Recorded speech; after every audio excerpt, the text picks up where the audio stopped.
Hey, there we are. What is up, everybody? Back again on a special Sunday night edition. So you know what that means. There must have been a pay-per-view tonight, and you are correct. Impact Bound for Glory was tonight, and we thank everybody for joining us tonight. I'm your host, as always, Tony, with my co-host tonight, the bizarre one, Dave. How you doing tonight, Dave? Hey, what's up, everyone? Interesting night. Yeah. Hope everyone got their popsicles ready. Oh, jeez. What's up, Richie? Thank you for the host there, Pick and Rod and Richie Vargas. Appreciate that. Coquina, Freebirds is in the house. We got Marion Watson. I know he's upset over there about a couple of things that happened tonight over on Bound for Glory. So hopefully everybody was able to watch the show tonight. And if you weren't, we'll try to keep you up to date on what happened tonight before the big Bound for Glory show. It's just, it's a big show tonight for Impact Wrestling. Their big old move to Access is about 2 weeks away, and this was the pretty much. Give me what I want. Thank you for the bits there, Richie, for the start of the new era, if I guess you want to say, of Impact Wrestling. What's up, Juanito? How you doing tonight, my friend? They announced tonight the new pay-per-view that will be happening in 2020, January 20th to be exact. It's called Hard to Kill, and I guess it's going with the mantra of Impact Wrestling is hard to kill. And they haven't announced the location yet, but they said just to keep in touch with Impact, and I'm sure they'll announce that in a few months. But let's jump right into Bound for Glory, shall we, Dave? Let me pop up on here. We had 8 total matches, but one of the matches was cut off of the lineup, because that'll be airing this Tuesday night over on Access. So the Rascals taking on Dr. Wagner, Aerostar, and Taurus was taken off the Bound for the Glory card tonight, and it was the dark match. You would be able to see that on Tuesday over on Access. So if you guys are interested in that, you'll jump over to Access and check that out on Tuesday. So, all right, let's go and pop everything up. We had the Gauntlet match, which was what was it called again? Call Your Shot. Call Your Shot. Thank you. The Call Your Shot Gauntlet match, and it wasn't really necessarily a gauntlet match per se. Not really, because usually gauntlet matches go as follow: you face someone in a singles match, you defeat the person, another man comes down, and you compete. You continue the process until the final man is entered into the gauntlet. But this was more of a Royal Rumble type of match, where every minute or so a new competitor would come down to the ring. We saw one new signee that was involved in this battle royal, and that was Joey Ryan. Joey Ryan announced on Twitter that he has signed with Impact Wrestling. We also saw Kylie Ray in the match. We saw Jordan Grace. Who else was in it? Kara Hogan was in the match. Rosemary was in the match. Havoc was in the match. So we had some women also in the Battle Royal match as well. Eddie Edwards started off first, and he was the Iron Man of this match and was the winner of this match as well. This match went 30 minutes. Eddie Edwards went 30 minutes as well. He defeated Shura, who was the last man who won the match last night on Impact to be the number 20 entrant in the match. And we also saw Hornswoggle. Swoggle was also in the match as well. Forgot about him. Swoggle was also in the match as well. Dave, what was your thoughts on the Gauntlet match and Eddie Edwards winning the whole thing? How do you like the little throwback they did with this when they had the last two actually have a wrestling match? Do you like that? That didn't bother me. It was different. I remember. I like how they do it, yeah.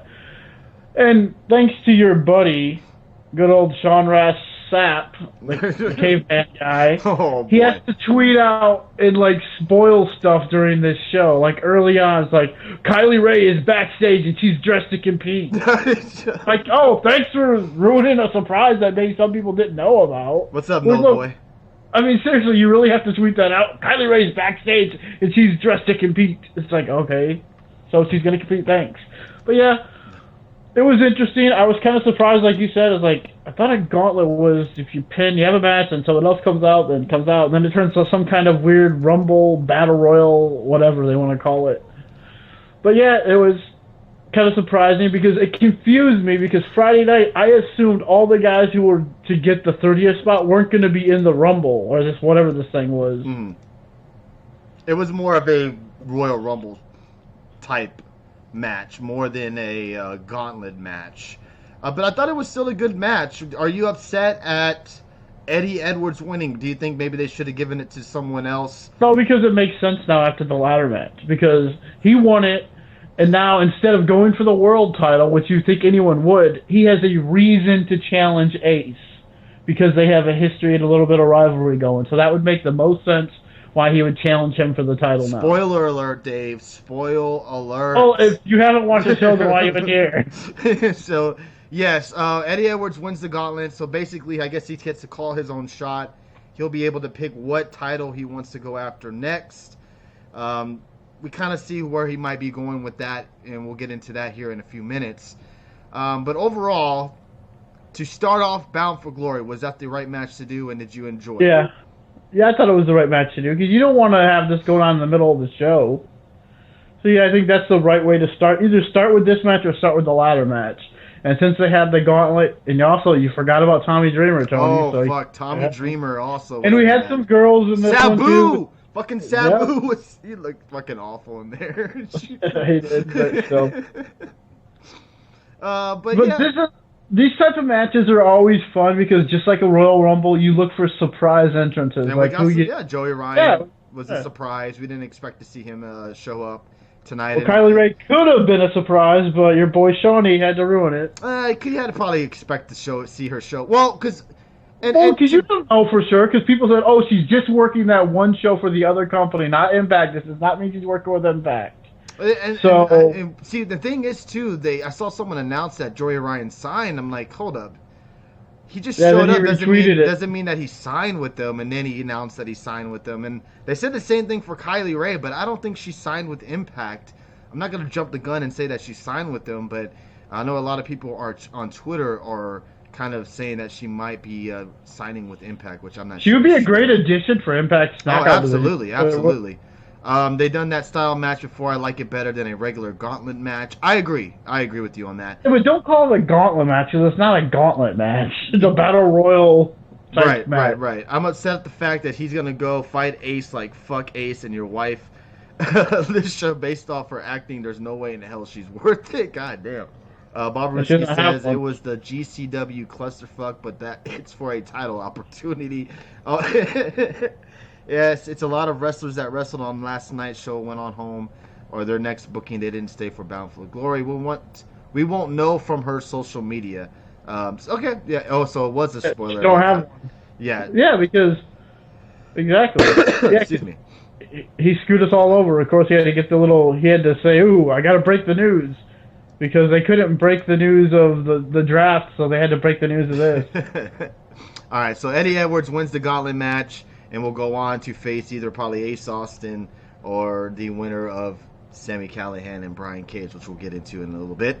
Next, we did have Taya Valkyrie take on Tenille Dashwood in a singles match for the Impact Knockouts Championship. This match went 11 minutes and 50 seconds long. I did get a little bit... What's up, Red Sox fan? How you doing? I did get a little bit annoyed with... I keep forgetting Johnny Bravo's interference throughout the match. I thought it kind of took away from the match a little bit. Overall, I thought the match was all right. I didn't think it was anything special. I thought Tenille looked okay. Taya still isn't anything special to me. But I thought the overall match was okay. Were you shocked to see Taya retain the title, which I predicted? You said Tenille was going to win it. Were you shocked to see Taya remain the champion? I was really expecting this match to be a lot better than it was, and it just wasn't. Mm-hmm. I mean, seriously, and what was the point? Look, I know we're not there yet, and I'm going to start with this part of it. Okay. They really missed a lot of opportunity here tonight, Impact did. Okay. They had a chance to reset and redo some storylines. Do something different, refresh everything. With Bound for Glory is your biggest pay-per-view of the year, supposedly, and you just basically screw everything up in a way by having everything start over again. Like, have Tennille win the title, a new champion. Have Sammy win the title, a new champion. The same. You need to refresh and make your new champs, I think. And they kind of screwed it up, and this match wasn't that good either. So I was highly disappointed. Especially with your new show coming, you want to have a new, everything new. Look, so and so is our new champion. So what's this mean for the division? Well, and Red Sox fan put in the chat that this was Tennille's maybe last date with Impact, and maybe she didn't sign officially with Impact, so that's why they didn't maybe drop the title to her. Oh, okay. It's definitely interesting to see what they do with Taya, because Taya has defeated pretty much everyone in that women's division, except for maybe has she faced Tessa? I can't remember. I think she has. If I'm not, she's had to have faced Tessa Blanchard, Taya. She lost the title to her because of Gail Kim. That's right. Okay, thank you for the reminder there. So she's ran through everyone in Impact. Who's next? Is it going to be Kylie Rae, where she gets involved now? That would be interesting.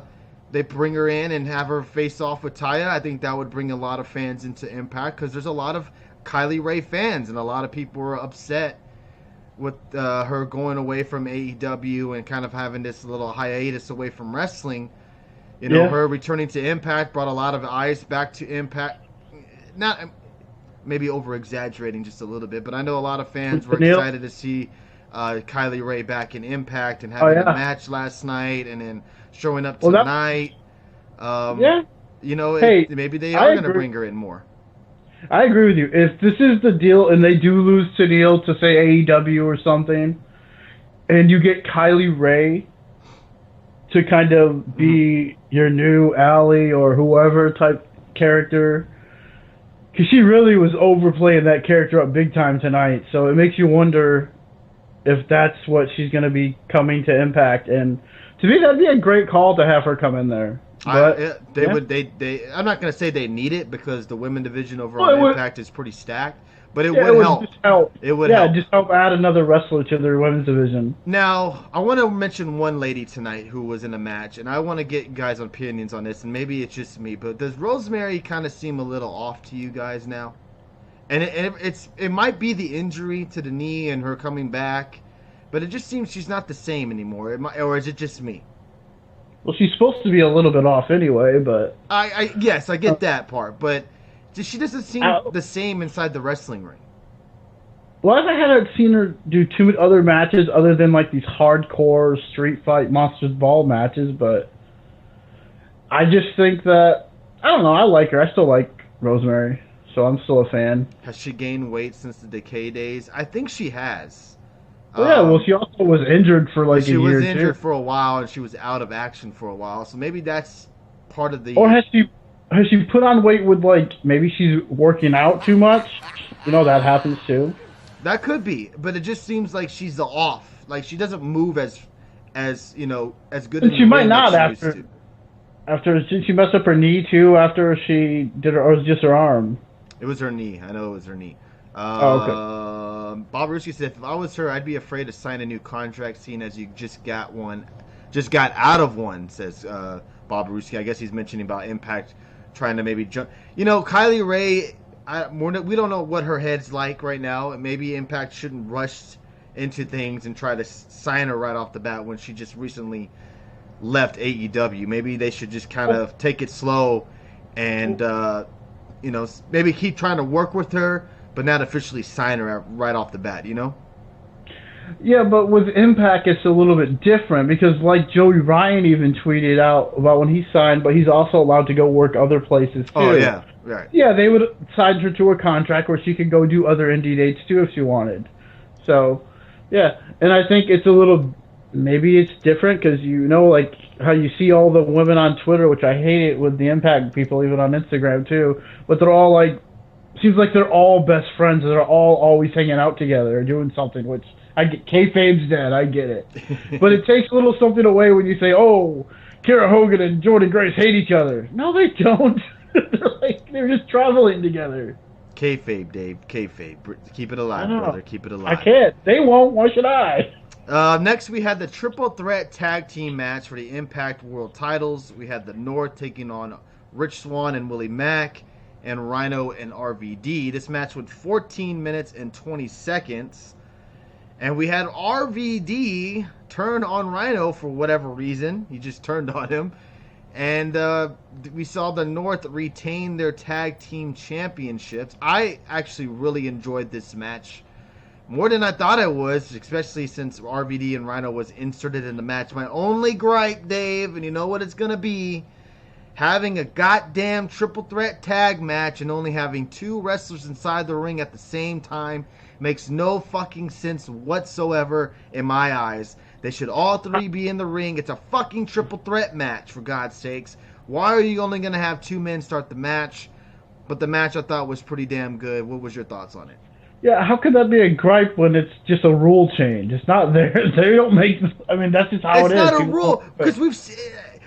I don't understand. Yeah, in WWE, I've never seen it in TNA. I don't understand it. Like, why would you call it a triple threat match if only 2 men are going to be in the match? Call it fucking something else. That's all I have to say about that. Go ahead. I don't agree, but yeah, I thought the match was okay. I mean, I don't care if I see 3 guys in the ring just because it's a triple threat tag. I've seen plenty of those, but how silly does that? I mean, does it?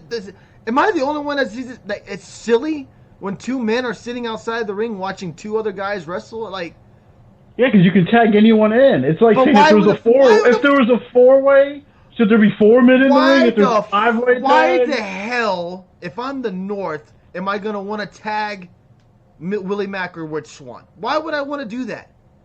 That would make no sense. You should only be able to tag your own partner in. Because that makes sense. Makes no logical sense. I'm going to tag in Rich Swann, so I'm going to give him a chance. But what if they tag you in, though? The same thing. What if they tag in? It's the same. Okay, this is a rant we could do on a different day. I'm sorry. Go ahead, just talk about the match. What did you think about it? It was pretty good. I mean, I didn't care for... I was surprised when I seen RVD turn, and then he beat up Rich Swann and them, too, for some reason. But, yeah. Then he walked away, and then the North get the win. So I was happy about that. Were you impressed with the North tonight? I thought they looked very good. Well, and it's hard to...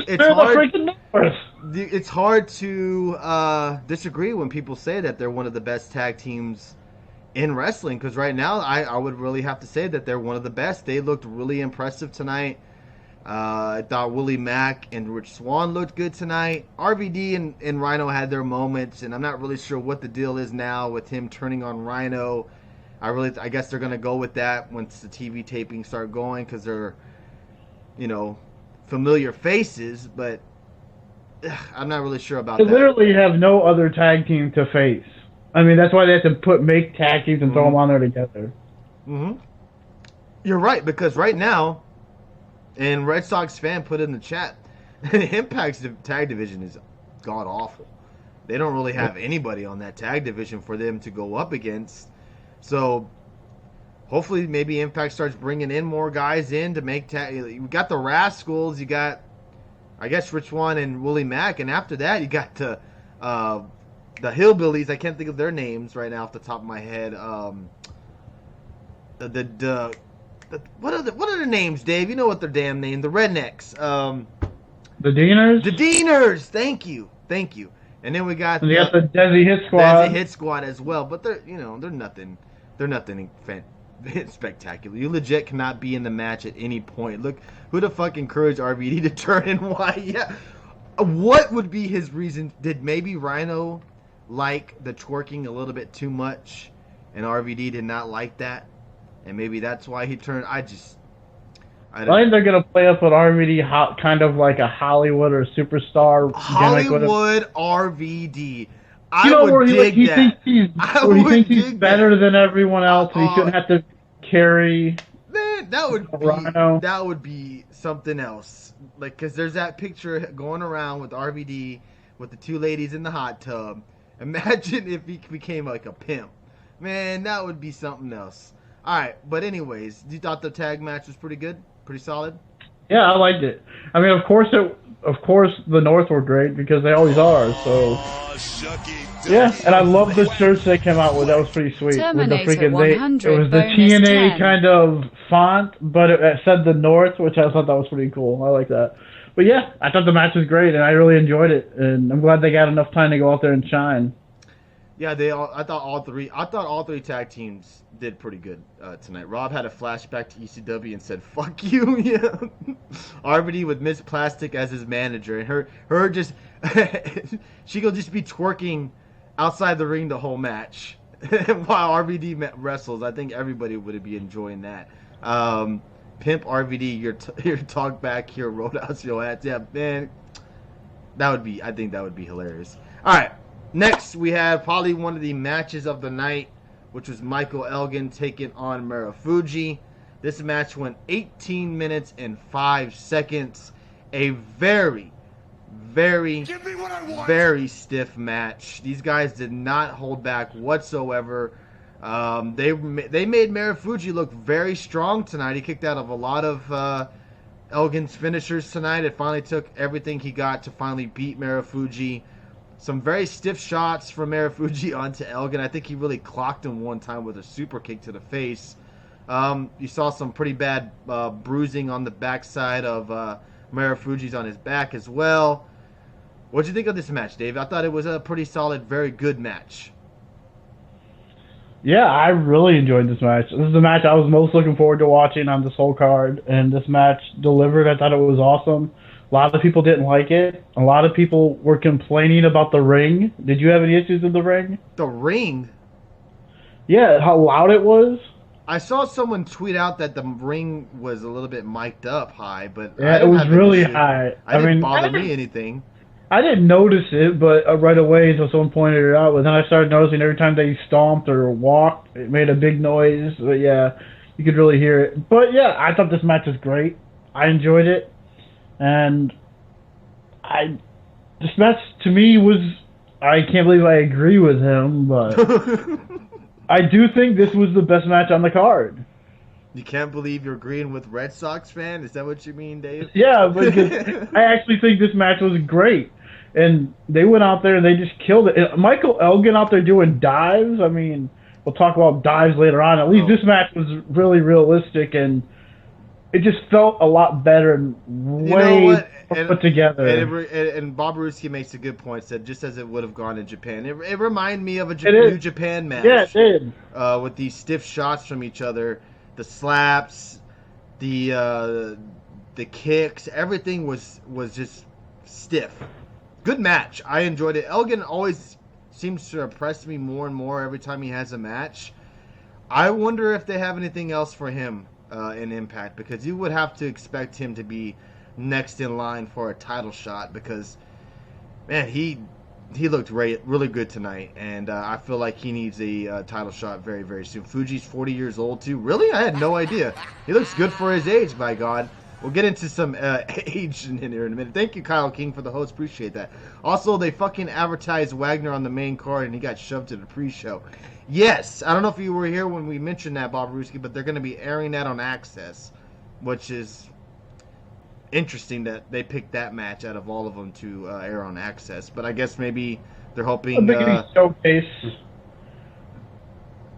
the Lucha Libre. They'll bring in the Lucha Libre crowd in. I don't know. That's just an odd match to pick to put on Access. I thought the latter match was match of the night as far as entertainment, and will probably bring more eyes to Impact than the Elgin match will cause. For one, it's Elgin, and two, a Japan style. What the fuck is Wagner? Dr. Wagner, Mr. Marion Watson. Come on now, Marion Watson. Look him up. You'll probably recognize him once you see who he is. But overall, the match was good. What about the crowd? Did you think the crowd affected the match at all? Well, look, people will say this, and we've said this about other matches too. I mean, the crowd is dead for some of these matches that are really good. They were kind of dead for this match too. This wasn't a great crowd.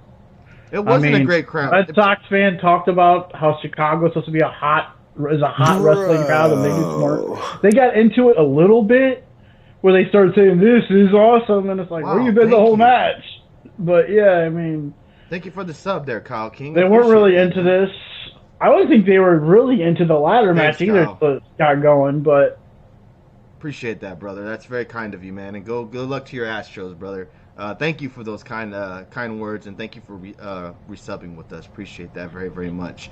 Um, I didn't seem like the crowd was kind of dead at times. I don't know if it was just because they were exhausted or what, but where are man, they exhausted from? I don't know. It just it sometimes you got the crowd really, this is Impact, and then a lot of times you just saw them sitting on their hands, not really saying much. It was just kind of a weird crowd tonight.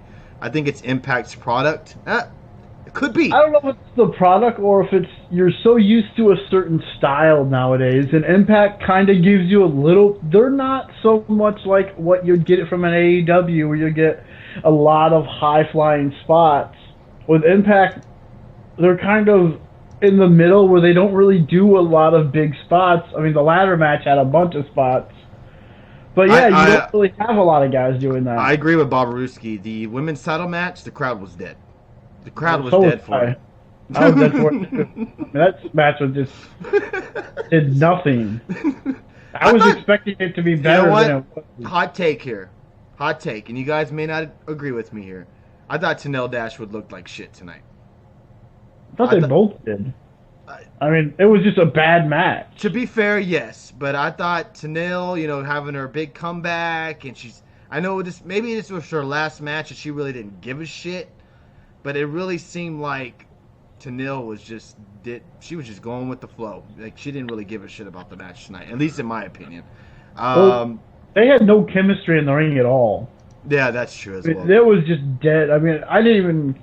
It was just like, okay, that's the match. Okay, whatever. The match is just bad. Something about they've had some good. That's a normal take, says Katie Kid. God, why does everybody not like her? Is there a certain reason? I don't have no problem with Tenille. But she has. Like a lot of people do not like Tenille Dashwood for some odd reason. I wonder why. That was funny. That made me laugh. All right, let's move on. Let's move on to the next match, which was the ladder match, which we will probably get into it right here. This is going to be a lot of hot takes, I think, from Dave here. I think really quick. I think Tessa and Taya have really good chemistry. I think I would say. Who the fuck does Taya even have? Oh, because I saw you, of course. Probably Tessa. Who else? That's probably about it. That's probably about it. Braziers would teach Tenille some. Wow. Wow. And remember all the hype. What's up, JT? Well, thank you for dropping in, brother. Remember all the hype that Taya was getting? Oh, she's going to bring in. She's so awesome. She's this and that. And she hasn't really done shit for me. I don't know about with you guys. Maybe it's going to take Tony's favorite wrestler to come out of retirement to win the Impact title, women's title. I would rather see Madison Rayne win the title than fucking Gail Kim. All right? All right, Dave? Fuck. I hated her since she was Emma, says Richie Vargas. God, why? She was awesome as Emma. Anyways, we had Ace Austin take on Jake Chris, Tessa Blanchard Daga, and Ace. Is it AC Romero or Ace Romero? I think it's AC Romero. AC, because you got Ace. You already got Ace there, and you got AC. So yeah. This match went 17 minutes and 40 seconds long. This was the X Division match, and wow, we almost saw someone die 2 times tonight. One was in this ladder match, and one was in the Shamrock and Moose match. I was nervous when I saw the spot when AC was going to fly over the top rope onto the table. I was like, this guy is so big. I hope he can, 1, go over the ropes, and 2, will land safely onto this table. And when he put his foot on the rope, I'm like, oh my God, what is he going to do? He might flip and fall on his head, but luckily... I'm glad he didn't miss the ropes because he was going to land in the crowd if he hit the ropes. Luckily. Yeah, I think if he did that to do what you just said. I agree with you, but my God, dude, that is a big boy falling on that table from that far. And that ladder flew over the top and almost Did it hit land the crowd. I don't know if it hit anybody or not, but dang, that's a lawsuit waiting to happen right there. Dude, like he had some cool spots, but a guy that big does not belong in a ladder match. Nor does he belong falling off a ladder outside of the ring onto a table. Like, so many bad things could have happened. So many bad things. Luckily, nothing like that happened. He landed on the table, and he was fine. He tweeted out afterwards he was all right. But then you have a Canadian destroyer. Was it landed on Chris onto Daga, or was it Ace? It was Daga onto Jake. Yeah, Daga hit. Jake took a beating tonight. Daga hit a Canadian destroyer onto Jake outside of the ring onto a ladder. That ladder got destroyed too. Damn. There was some crazy spots in this match. They tried to do the old suplex off the rope, off a ladder, but Ace Austin didn't fall off. I don't know if that was planned or not, but they made it seem like it was. But let's get to the end of the match, because this was what had you upset a little bit. Where it looked like Tessa was going to win the title. She grabs the title, and who comes and jumps up on the ladder and knocks her off and wins it? Mr. Ace Austin as your new X Division champion. So now, to kind of rewind a little bit, we just had Eddie Edwards win the gauntlet, where he can go after any title that he wants. So you're gonna you're gonna have to assume that now he's gonna go after Ace Austin, on top of why he's because he's trying to get after his wife. Your thoughts, Dave? You thought this was a big missed opportunity to have Tessa Blanchard win the championship tonight. Am I correct on that? Yeah, I did. And what Bob Ruski is saying, I forgot about that spot, but yeah, where Daga jumps off the ladder, and it looks like they're going to recreate Mercury for a minute, because when Joey Mercury busted his nose all up, because then he jumped on that ladder, and it just like, oh boy. But yeah. The finish, yeah, I think everyone was just expecting, and the fans were just all behind Tessa, actually, in this match. They wanted her to win, which surprised me, because I was like, okay, I figured he would want someone else to do it. But you know what? Good for Ace Austin. Look, I wanted Tessa to win, yes. Tessa should have won. It would have made a great story. A big story today. Tessa, the first ever female X Division champion, would have been a great... But who would have thunked it that a few months back when Ace Austin joined Impact Wrestling, that just a few short months he would be X Division champion? Yeah. And maybe it's been a year since he's been there. I don't know, but whatever. He's really risen a lot from doing... Look, we all hate this. It's a running gag on the show with Ace Austin and Alicia Edwards nowadays. But now that he's X Division champion, it obviously sets up him and Eddie feud going forward even more. Which, people can like it, they can hate it, who cares? But you know what? They're actually doing a storyline that had nothing to do with this, and now they added a title to it. And now you created something different. So you know what? I'll give them credit for trying something different. Yeah, see, Bob Ruski says another big booking for Tessa, and she ends up losing, book her to lose to men. I agree. They could have...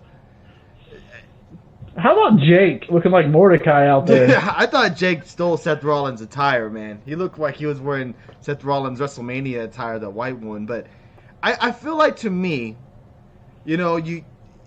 Tessa Blanchard has been feuding with men. She's been wrestling with men. But that's what she wants. Yeah, and then you have her. She's one of the most popular wrestlers in Impact. You probably ask someone, hey, who do you know from Impact? They're gonna probably say Tessa Blanchard. I feel like it was probably obvious to see her win, but I feel like that would have been the right thing to do. It would have been.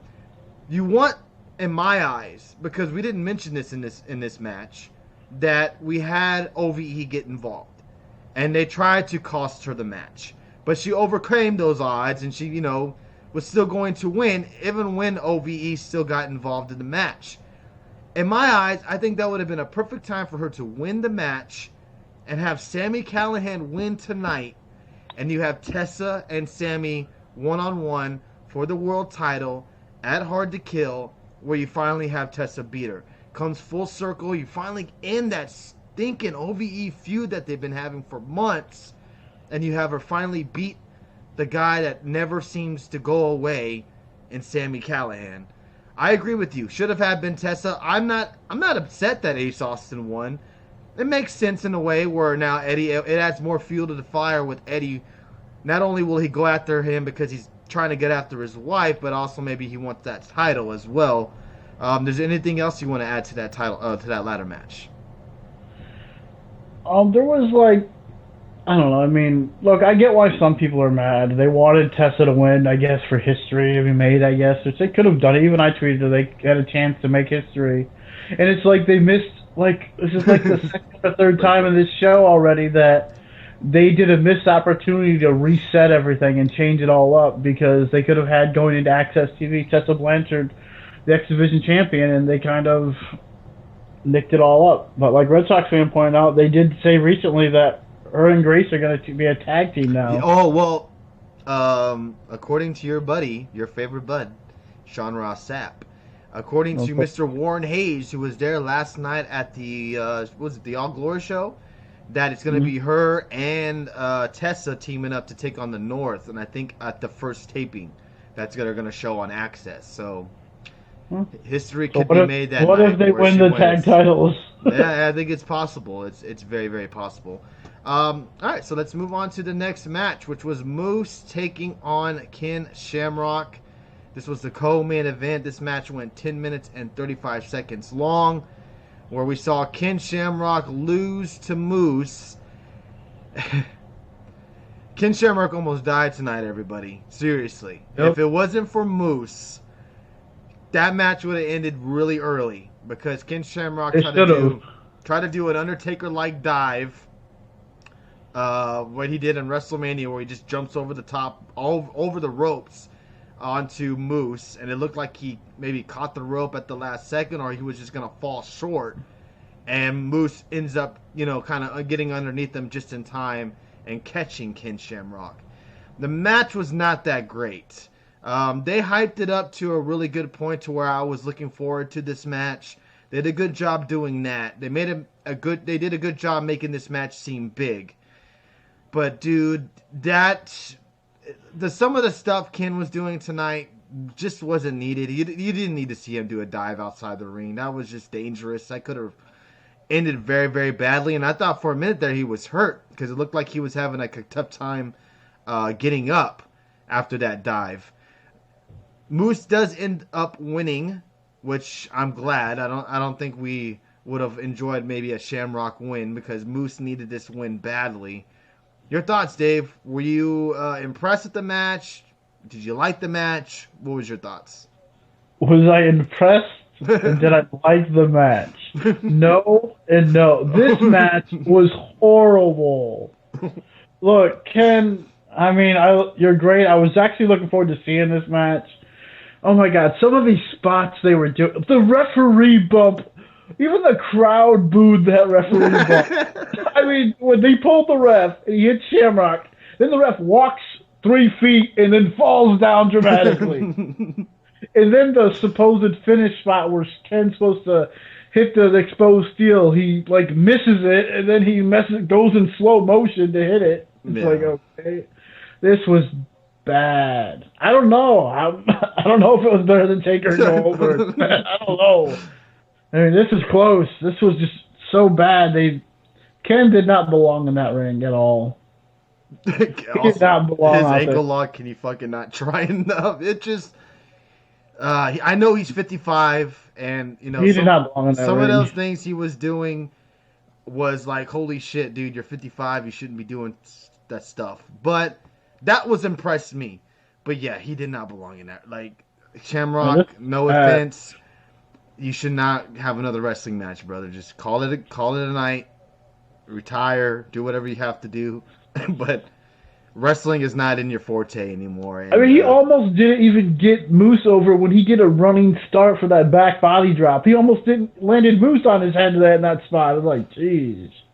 Yeah, Moose did a good job selling, though. He did a good job selling up that ankle and doing all that. But, yeah. It was. I mean, he almost didn't get over on that move, and it was like, man, what are they doing? It was a sellout. It was a sellout tonight. I'm not sure. Does it tell me on Wiki if Look, the crowd looked good out there, but they didn't give a shit about anything. It seems like. Yeah, it doesn't tell me. It doesn't tell me the exact um, how many people were there. It just tells me where it was at. It doesn't tell me the how well.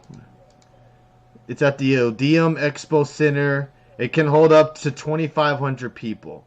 5,500 boxing, wrestling, and concert. But I don't think there was 5,500 people there. Not at all.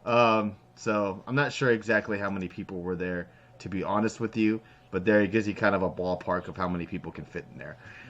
Ken's name's most dangerous man still applies today with as bad as his match and moves were. Yeah, that is true. No physical sport is for that matter. Ken needs to call it a wrap from any. I agree. It's just this. Hopefully, this was just his one way of just kind of getting that out of his system. Because I know he's been wanting to come back to the WWE to kind of just get it out of his.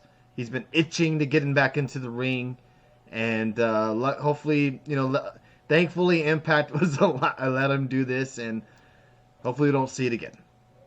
I mean, maybe that's how people saw Kurt Angle wrestling, and what I was seeing from Shamrock tonight. Maybe I couldn't just accept it, but man, that was just bad. Right, I agree. Now, last match, and we got the main event. This match went 16 minutes and 50 seconds long. Brian Cage defeated Sami Callihan in a no DQ match. They made it a no DQ match during the show. They said that Brian Cage, right when he got to the arena, walked right into Impact. Impact. The Impact bosses, and demanded that this became a no DQ match. So we got a no DQ match. We got table spots. We had freaking Brian Cage come out as Wolverine, and he used his Wolverine claws to bust open Sami Callihan. That was really busted open. We saw Barricade get used to get power bombed and power drivers, and we saw all sorts of shit in this. Thumbtacks, everything was in this match tonight, but Sami Callihan again falls short and loses again to Brian Cage. And Brian Cage retains the championship after kicking out of a one count off of a power driver by Sami Callihan. What'd you think of the match, Dave? And what are your thoughts about Brian Cage retaining the title? Before I go there, I want to talk about that little promo because I don't really get to see a lot of the stuff that they do when I'm doing the watch along because I have my TV muted. So everyone's seen that promo before, but that was such a good promo by Sami Callihan before that they showed the video package where he just basically went off character almost, or just basically just spoke from his heart and just told how he felt, and I thought it was a really cool and like a candid like little promo that he did was great. The match. Look, there was a lot of spots in it. That table is still undefeated, so I mean that table didn't give shits about that match because that table took like 3. It didn't even break after like 3 drops. So man, that table. Sometimes tables do not die, Dave. Sometimes they just fight forever. That table was holding out like crazy, but yeah. I mean, look, there was some nice little stuff in this match. There's some nice spots. Sami Callihan goes out there and delivers every match he's in, it seems like. Yeah. I don't think he's really had a bad match when they do these big pay-per-view spotlights. The thumbtacks. And they just freaking killed his cactus finisher. Do you think so? I was going to ask you that. Do you think they killed that? A 1 count on thumbtacks and he gets right up? I mean, that is just... Are you serious? And then Sami has to lose to his stupid drill claw. I mean, jeez. I mean, Cage needs to lose his title already and be gone or something. Because he hasn't been there. Now he's probably going to be there every week defending the title or whatever. But what's the point? Who else is there for him to face? I mean, there's no one. And Sami deserves this. Elgin's they the already only guy. did it, though. Elgin already faced him and lost. I know, that's what I'm saying. Like, that's the only guy I think of when I see... Moose is another one. I guess they could go Moose. They could go Moose for the next I agree. This was to me, look, the pay-per-view was okay for some of the match qualities, but they did a terrible job because they had chances to build up more stories going forward, and they didn't do anything. This they could have had someone debut. They still had about 10 minutes left. They could have brought someone in, done something different, restart something, and they did nothing. I think this was his first title defense, Barbaruski. This was this was Brian Cage's first title defense. No, it wasn't. He faced Elgin at Slammiversary. Oh, that's right. So this was his second title defense, and he's held the belt for what, half a year, maybe longer. Yeah. To be fair, he was hurt, so we got to give him a kind of a benefit of the doubt that he was hurt. So we don't know how much he would have been there if he wasn't hurt. So kind of have to give him a little bit of a pass there. But man, he should have lost it tonight, man. Did he win it in January? He won it at. Was it Homecoming or was it after Homecoming? I don't know if they're doing. I'm not sure if they're doing tapings. It was after Homecoming because that's when.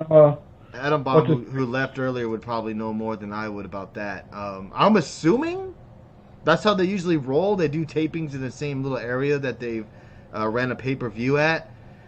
But yeah, I don't know what their thinking is tonight. Bound for Glory, if I'm not mistaken, is one of their big pay-per-views. I know it's not the WrestleMania of their pay-per-views, but it's one of their big pay-per-views. You would have thought you would have got a little bit more out of it. I know we did get to see some surprises with with Joey Ryan and Kylie Ray and all that good stuff, but I thought we would get more. Maybe a surprise debut. Yeah, because I thought Don would kind of adapt the New Japan style for a long time when every time Okada would beat somebody, someone new would come out to challenge him or something. Or you'd have some big surprise happen after a big title defense, and nothing really happened. They just went off air with his bloody lip kissing his wife, which is kind of gross anyway, but whatever. Yeah, they're going back. I know they're going back to Canada to do some more taping. I guess it's cheaper to do it there. I'm not really sure why. Oh, it is their biggest show. That's Bound for Glory is their WrestleMania. Yeah. I thought it was Slammiversary for some reason. No, Slammiversary, no. I mean, it's one of their first pay-per-views, I think Slammiversary is, or right up there. But no, Slammiversary isn't. Bound for Glory has always been their WrestleMania of shows. Yeah, then I would say this was a dud. If you're going to go that route with knowing what Bound for Glory's history is, I would say tonight was a dud for Bound for Glory. It was still... okay. Sitting there for 3 hours, I would say it was entertaining for the most part. But for being what it is, it wasn't that great. I would probably give it out of a 5, a 2. A 2 out of 5. What about you, Dave? 2 tables out of 5. What about you? Oh, that's what we're doing now. Yeah, I mean, I think other than Elgin and Fuji, I mean, to me, that was the best match on the whole card. Yeah, you had your typical ladder match where there's a bunch of spots, but that's easy to do. Not saying it's easy to do, but it's easy to, like, oh, you're going to have a bunch of cool spots on the ladder, no duh. But 2 guys going out there for almost 20 minutes and just having a phenomenal wrestling match. Okay, all right. Let's see. Bob Aruski says, it feels like Slam is their big show by performance to me. And that's what I thought. I thought Slammiversary was their WrestleMania, but apparently I'm wrong. The 2 for Elgin and Fuji, says Red Sox fan. I was entertained by the tag match. I thought the tag match was pretty solid. The women's match sucked. The Moose match was what it was. The Elgin and Fuji match was excellent. I thought the main event was pretty good. Just didn't care for the ending. I thought the ladder match was pretty good. Was not a fan of AC Romero taking that big old spot outside of the ring because of this crazy dangerous, but still thought the match was really good. But for what it was, I thought it would deliver a little bit more. I know Marion Watson threw out that Marty Scurll is going to show up tonight and come and attack Brian Cage, which would have threw the internet to a frenzy. But they can't, obviously not. But they should have had someone show up. I'm not even sure who they can throw out there to debut and to have attack Brian Cage. But they were setting it up, and like I'm listening to Josh Matthews, he's like, Who's next? Who's next to challenge Brian Cage? Nothing is going to stop these two. And I'm thinking, someone's going to come out. We're going to get someone to attack from behind. But nope, they just ended it kind of bleh. And we'll get what's going on I guess just Friday, if I'm not mistaken. When does these Impact tapings officially start airing on Access? Is it this Tuesday? Or are they continuing these watch parties on Friday? I'm confused. I'm literally confused here.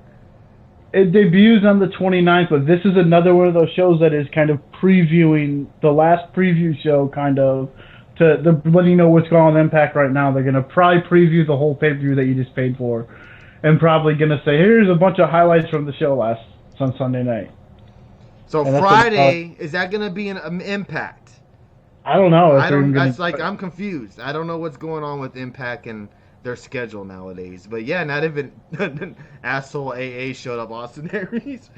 Killer Cross would have been a nice surprise and an unexpected surprise, especially with what's going on between him and Impact at the moment. That would have been a shocker if he would have showed up and attacked Brian Cage.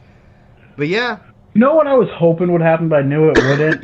Part of me wanted it to happen because it would have been a cool moment to see someone comes and helps Sami Callihan win the world title. It would have been nice to see Moxley come help him win the world title.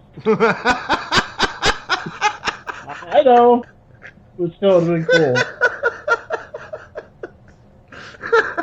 cool. If they can't afford Marty Scurll, they can't afford Moxley. No way in hell. Well, you probably get the friends discount from Jericho because he names drop his name every freaking show they do. That's a Chris Jericho move right there when he was in Japan. Oh man, that was funny. That was a good one, Dave. That was a good laugh to end tonight's show. That was good. All right, everybody, what was y'all's rating for Bound for Glory tonight? Go ahead and put that in the chat room. Impact's still on the bottom of the list of wrestling companies. Probably so. I would have to agree with you on that. Remember those rumors that Moxley signed with Impact? Yeah. Not good. Maybe at WrestleMania weekend 2020, yeah, when they do that. I never heard those rumors. When was ever rumored that Moxley signed with Impact? Oh, those were going around that he was going to sign with Impact. Oh. Maybe at WrestleMania weekend, yeah. Maybe Moxley 50% off. He probably has a better chance of having Omega show up on Impact than he has Moxley and anyone else, just because of his relationship with Kenny Omega. But yeah, I thought tonight's show was all right. I would, if you can afford it, check out the replay. If not, just wait. It's nothing. You're not missing much. The Marufuji and Elgin match was my favorite match of the night, and I'm not really sure what they're going to be doing here from now on. Kind of an update. If there is an Impact show this Tuesday night, we're not going to do a watch party. I'm not going to be able to do a watch party this Tuesday night. But they're Atom Bomb. Kind of inform me on when is this tapings officially start on Access, since you're back in the show. Can you get a little bit of an update here? It was a solid 4 out of 5, and expect more new talent arriving soon. Plus, Moxley wanted to wrestle in the smaller venues. Oh, okay. All right, I got you. Let me know. Let me know if you kind of can give me a little bit of an update here before we end tonight's show. This Friday, Saturday, and Sunday is their tapings. Okay, so next week will be the start for Impact, the week of Halloween. So that Tuesday night, the week of Halloween, we will go live for an Impact watch party. All right?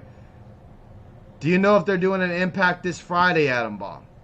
So I can let everybody know if we're going to do an Impact watch party Friday or not. Because if they're not going to, then I would assume that we will not be doing an Impact watch party anymore.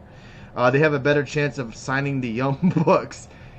Well, yeah. I'm just saying, it was put out. They even put it out there too. So I would not be surprised if that happens that weekend if the Young Bucks decide to come back to do a match. That would be pretty cool if they did that. And they have nothing to lose. I mean, because they did tweet about it. They didn't have to tweet about it, and they did. I think it's mainly a review show this week. Okay. Yes, and as far as I know, they're probably just going to replay this Tuesday's episode on Friday. So maybe no more Impact Watch parties on Fridays. And then we'll just go live that Tuesday of Halloween. You think they'll air two? You think they'll air those two matches and do a recap? What I heard is all I know is what they're doing on Tuesday is they're airing the match that was supposed to air tonight on the show. What else they're doing, I don't know. What Dave was telling me is it's like a preview show, so maybe we get what we've been seeing, certain matches on the show. We won't do an Impact watch party for that. I think that would be absolutely pointless. Why would you guys want to do that? Unless you guys want to, you can let us know. We'll see, but probably more than likely we won't do an Impact watch party this Friday night, and we'll just save it for next Tuesday, coming up that week of Halloween. They're airing 2 matches and more than likely a preview and review. Oh, well then maybe we'll consider it. We'll see. We'll see what they tweet out and have for Impact on Twitch on Friday, and we'll let you guys know for sure 100% by Friday. All right, everybody? Dave, anything else you guys want to put in here? Or, sorry, anything else you want to say about wrestling news or stuff like that before we end tonight's show? Yeah, I wanted to talk about this last night, but I forgot. Last week I was watching, after we did one of these shows, I had it on CBS, and there was ROH was on. And I was watching it, and I was sitting there like, holy shit, this production looks way better than anything we see on Impact Weekly on a Friday. And I was just blown away by that because I hadn't seen ROH show in a while. So ROH is still putting on some great stuff, and their quality is a lot better than Impact is putting out for production-wise. But they're just not on a TV stage right now, like where people are knowing what they're doing. So that's what's really hurting them right now. That they're not on Twitch. They don't have a TV deal like Impact does, so people aren't really talking about them as much for some reason. So you're saying they don't film ROH from a cell phone, Dave? No, they don't. And the production, I mean, it looks so much better than what you're seeing weekly. But if no one sees it, was it ever a good show? Wow. I mean, that's true too. Wow. The production is so much better. Yeah, it's just weird because I'll be going to work, like 2:30 in the morning, and we have a TV in my garage, and sometimes I leave it on. Sometimes I forget to turn it off, and it's on Fox. And when I walk out, ROH is on at 2:30 in the morning. I'm like, who the fuck?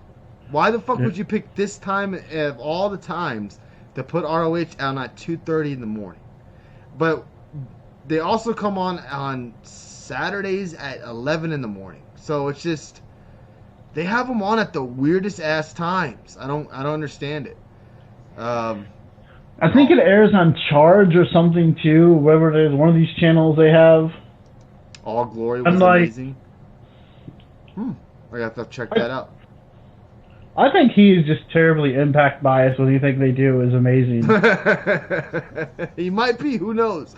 That's how ROH is. Sinclair really doesn't give a fuck about ROH. It seems like it. It absolutely seems like it because you put on a show. They can't be making much money. You put a show on at 2:00 in the morning. You're not expecting much. So it's not their fault for the markets. That's not what I'm talking about. It just seems like they don't care about putting them on a better time or a better network. Because you can't help it if they're in syndication. That's whenever that market airs them. It's like 3 in the morning when we get it over here in our local CBS affiliates, and that's just when it airs. So that's not their fault. Copy that. All right, we will be back again for Thursday Impact. Thursday AEW Dynamite and WWE NXT recap show where we'll go over AEW Dynamite's huge show this week. It's a pretty huge show. 2 tag team tournament matches. We also have Moxley taking on Pac.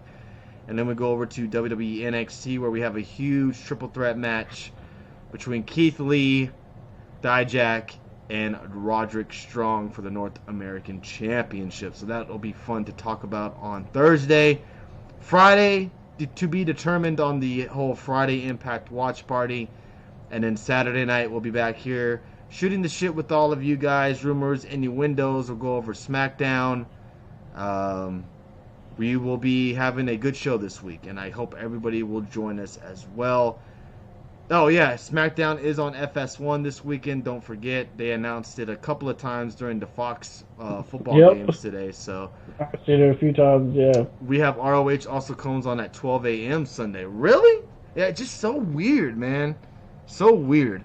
Um, it was filmed on a foam, and it was nice and refreshing to see matches with no commentary. Oh, there was no commentary either? Yeah, I'm sorry, I disagree with that. I don't want to sit there and watch a show with no commentary. I don't. That's It's gotta not be that that's gotta be interesting. different. It's gotta be different. Rush to Oh, AEW, he's already heading to AAA. Really? who is? Rush. Who's about to go watch some ROH after this? I am. I got it out. I got it recorded, so I'm actually about to watch some ROH. All right, everybody. You guys have a great night. We'll be back with you all Thursday. Of course, we'll be live tweeting Monday Night Raw. I know a lot of you guys will be tuning in, especially Red Sox fan. So we hope everybody will join us tomorrow night for some live tweeting of some Monday Night Raw. Then we'll be back again for Thursday. We'll be back again Wednesday, of course, live tweeting AEW and NXT.